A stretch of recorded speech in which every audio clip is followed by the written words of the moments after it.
Hi everyone, welcome back to the Beyond Fear podcast. I'm Jen Coppock, biomechanics coach, triathlete, mum of 4, and someone who's constantly learning how to juggle everything life throws my way. Now, I know it's been a while since our last episode. Life got busy. Between school runs, work, and cramming for my end of semester exams in sports injury rehabilitation, it's been a bit of a whirlwind. And honestly, it felt like I didn't have the time, frankly, the energy to do any recording. But here's the thing, that's exactly why I want to talk today about balance. So balance is my theme for the month on social media, if you're following me. And balance isn't all about doing it all. It's about finding a rhythm that works for you. And if you're like me, balancing work, life, training, family, some weeks that rhythm just feels more like juggling act with way too many balls in the air. So today we're going to break it down. We're going to look at why balance isn't about perfection, how to make time for training without feeling like you're neglecting everything else, and the importance of mindset and recovery. Most importantly, I want you to walk away from this podcast feeling off the hook. It is okay if you're not training for 15 hours a week or smashing every session. There is more to life than just training, and that's exactly how it should be. So let's start with the struggles, because let's face it, they are real. How many times have you thought, I'll do that workout later, only you find yourself completely wiped out after a full day of work, school runs, house duties? By the time you've fed everybody, tidied up, handled 100 little things, the last thing you want to do is head out for a run or drive to the pool, or maybe you do. It's okay. Let's be real. Often, time for yourself ends up the last thing on your list. But here's the truth. Balance doesn't mean giving equal time to everything. So it's not about everything has to have the same amount of time. It just means that you're giving enough time to the things that matter most in that moment. Some weeks that might mean more family time, less training. Other weeks, you might focus on hitting a few key sessions to prepare for an event. It's a give and take. And that is completely normal. The key is to stop comparing. Some people have more on their plates than you, others have less. What matters is making the most of your situation. And it's so easy to fall into the comparison trap, isn't it? You scroll through social media or hear about someone's incredible training schedule, and suddenly you're questioning your own efforts. Why can't I do that? Maybe I'm not committed enough. Well, here's the thing, like everybody's life is different. And we never see the full picture. We are wired for comparisons. It's part of being human. Our brains naturally assess where we stand relative to others. It's an evolutionary trait that once helped us survive in social groups, or like me, still trying to survive in social groups. It helps us to avoid hostile situations and threats, or at least enable us to know where we stand against those around us if the situation gets a bit ugly. But in today's world, that instinct often creates more stress than it should. The problem is that these comparisons are rarely fair or accurate because we're just comparing what we see, and it's normally against someone else's highlight reel. So you end up comparing what we know about our own messy, complicated, and somewhat disastrous lives against someone else's handpicked feature trailer showing their best bits of their lives that they want to share with the world. So let me give you some examples. The training rock star, that's like the person you see smashing those 15, 16-hour training weeks, posting all their runs, their swims and rides, with glowing captions, fantastic pictures and videos about how much they love the grind. It's easy to think, I'm not working hard enough. But what you don't see is why they're training that much. Maybe their goal is different. Maybe they're preparing to be an Ironman or ultra marathon. Maybe they're in a quiet season at work. Maybe they've got free time for once, and that's what's important to them. Maybe training is their escape. Maybe it's a way to cope with stress at home or financial worries or mental health challenges. It doesn't mean everyone putting in big miles is struggling, but it does mean that there's likely to be more to their story than meets the eye, especially on Instagram or Facebook. So another example, the always perfect parent. The person who seems to have it all together. They're training consistently, they are attending every school event, and their house is spotless. I'm sure people who know me are probably thinking, that's you, Jen. Maybe less of the spotless house. It's easy to think, how do they do it? But what you don't see is the support that they might have behind the scenes. A partner who shares the load, family members helping with childcare, or maybe even a cleaner that comes in once a week. Not me. Anyway, my situation, I'm very lucky. My husband, Andy, is brilliant. I've included him here for brownie points, but he is very house proud and organised with the family, much more organised than me. He loves to cook. So I get all the social credit for being a brilliant wife and fantastic mom. Yet, to be honest, I'm pretty useless. It is all him. So everyone's circumstances are different.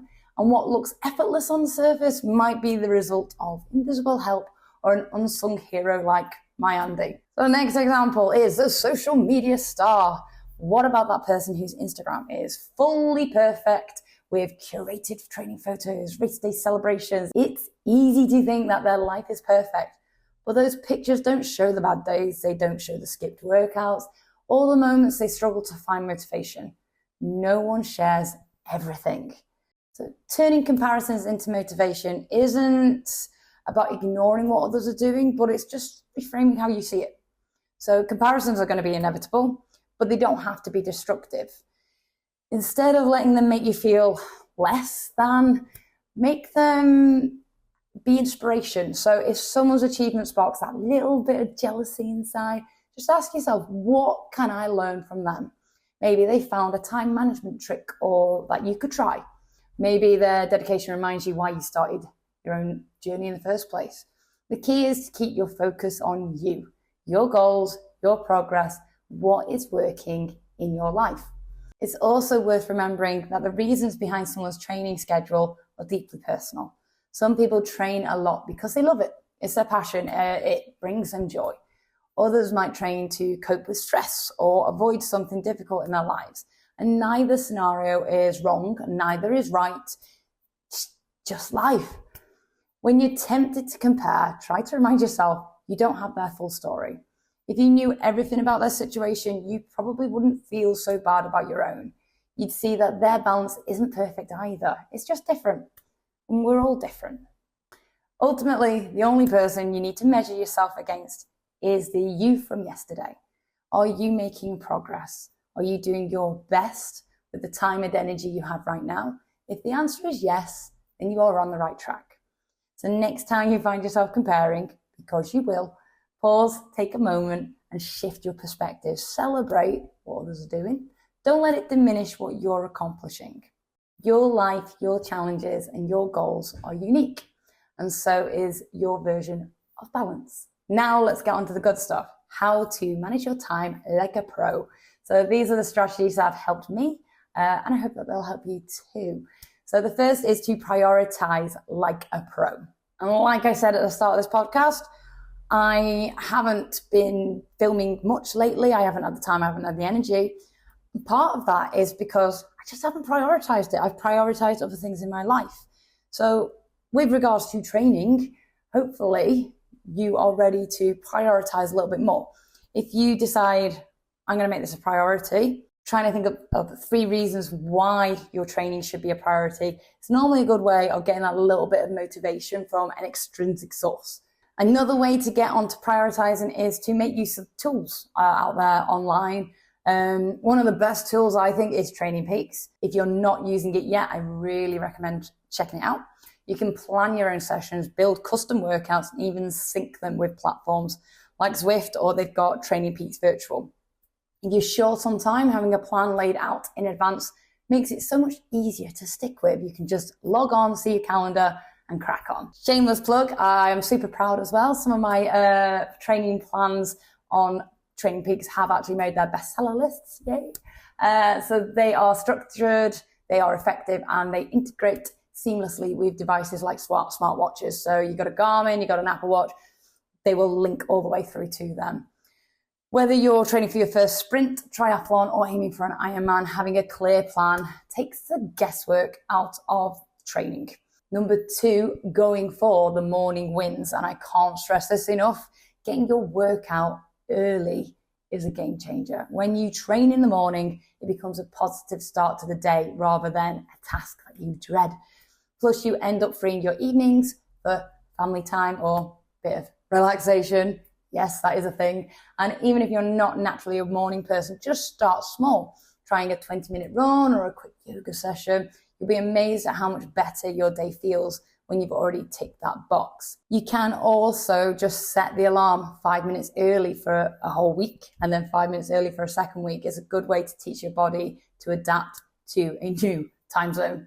Which goes on to number 3, short but sweet. So a 30-minute session can pack just as much punch if you focus on quality. So high intensity intervals, mixed zone workouts, or even like a quick strength session can yield significant fitness benefits. So I know, especially if you're in triathlon, you think hours of zone 2 is key training, but actually mixing in the different zones keeps your training interesting, it keeps it efficient, and the best part is it frees up more time for everything else that is collapsing in on your life. Continuing on, training doesn't have to be a solo journey. In fact, getting your family involved can make it even more rewarding.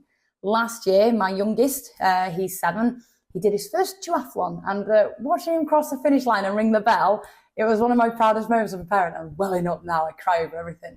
He's already excited, he's booked on for next year, and it's amazing to see how being active has inspired him.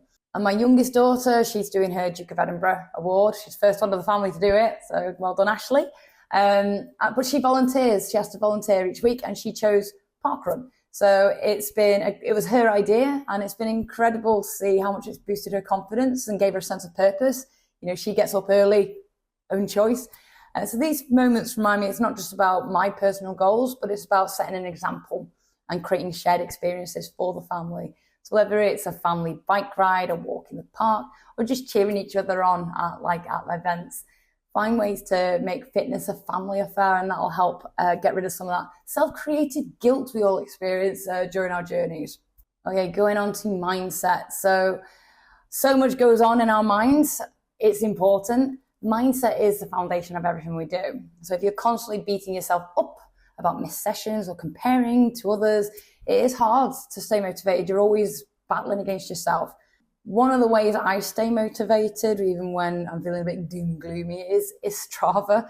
I've loved Strava since like nearly 10 years now. Oh God, that's shocking. But whether it's targeting a particular segment or hitting a mileage goal or climbing that bit of elevation for the challenge at the end of the month, it just gives you that little bit of a kick up the butt to get out the door. But, you know, it's important. You've got to listen to your body. Some days you're going to feel like you're flying. Other days, you know, you are going to be struggling to get through the warm-up. And, you know, that's okay. Everyone experiences that. You might think it's just you. You're not alone. Adjusting your plan, taking extra recovery time, and just remembering progress isn't linear. There are ups, there are downs, and try not to get too caught up in worrying about that. So my top 3 rules for balance in your life. So number 1 is flexibility beats perfection. Training plans are guidelines, they are not rules. And flexibility is crucial if you want to achieve long-term success. So whilst it's great to have a structured plan, life often has very different ideas. So work deadlines, family commitments, or even just sheer exhaustion can derail the best laid plans, and you know, that's okay. So listening to your body is one of the most important skills you can develop as an athlete. If you're feeling unusually fatigued, sore, or even just mentally drained, it's often a sign that you're nearing your limit. Ignoring those signals and pushing through can lead to overtraining, burnout, injury. It's not just about physical fatigue though, so listening to your mind is equally important. If you're dreading a session or feeling unmotivated, that's usually a psychological red flag. Motivation naturally ebbs and flows, but consistent dread or resistance can mean you need to dial things back or change things up a bit. It could be a sign that your body needs rest. It could be a sign that your routine has become too rigid, too demanding. If you have a coach, this is where their expertise can shine. A good coach, especially one with a background in psychology or physiology, they could help you analyze your data and decide whether you need to push through or back off. But if you don't have that guidance, it's To be honest, it's usually safer just to ease off. Listen to your body, listen to your mind. Swap a hard session for an easier one, shorten the duration, or even take an extra rest day. You're not going to lose fitness by taking extra time to recover. You're allowing your body and mind to adapt and come back stronger. So just remember, consistency over time is what builds fitness, not perfection in the short term. Adjust, adapt, keep moving forward. So going over onto number 2, quality over quantity. So consistency is king and more isn't always better. Training for 5 to 6 hours a week will consistently deliver far better results than cramming 12, 14, 15-hour weeks, followed by exhaustion or burnout. The key is making every session count. So if you're time crunched, focusing on short, high-quality sessions can yield incredible results. Social runs, group rides, they are fantastic for motivation and social skills, but they also include a lot of fluff. So delayed start, chatty warm-ups, stops, mismatched pacing. If time is tight, consider limiting these sessions or planning around them. For example, if the Saturday club ride is your non-negotiable, balance it with some more focus sessions during the week. And it's also worth reassessing your goals. Are you training to build fitness, enjoy the sport, or are you chasing a specific race result? Your answer to that question should guide really how you structure your training. Remember, it's not about how much time you spend training, it's about how effectively you use that time. So going on to number 3, family first. Training should fit into your life, not take over it. So while triathlon can be a big part of your identity, it is just one piece of the puzzle. Family and relationships are the constant we have in our lives.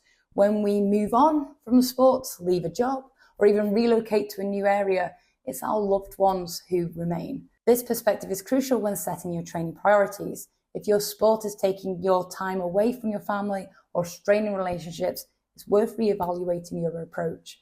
Training should enhance your life and your relationships, not detract from them. Working with a partner who is not being very supportive would be an entire podcast on its own, but communicating with them and understanding why they aren't being supportive can be the first step towards creating a new plan or restructuring your training so that it works for you both, so you can smash your goal with their support. Including your family in your journey can also be incredibly rewarding. It's not just about your goals, it's about being a role model. When your kids see you setting goals, working hard, making time for them, it teaches them valuable lessons about life, fitness, balance, self-care, commitment. At the end of the day, everything you choose to include in your life should add. It should add to it, not take away. Your family and loved ones are your anchor. They'll be there long after the finish line. So keep that perspective and you'll find it much easier to strike a balance that works for everyone. So you'll be pleased to know that's it for today's episode. Remember, balance is about doing what works for you, not what you think you should be doing. So next time I'm going to cover the number 1 mistake that triathletes make that leads to burnout, and also how to avoid it. So it will be a good one, and I promise it won't be such a big gap from this one and that one. So stay balanced, keep smiling. Remember, you are doing better than you think. And until the next one, crack on.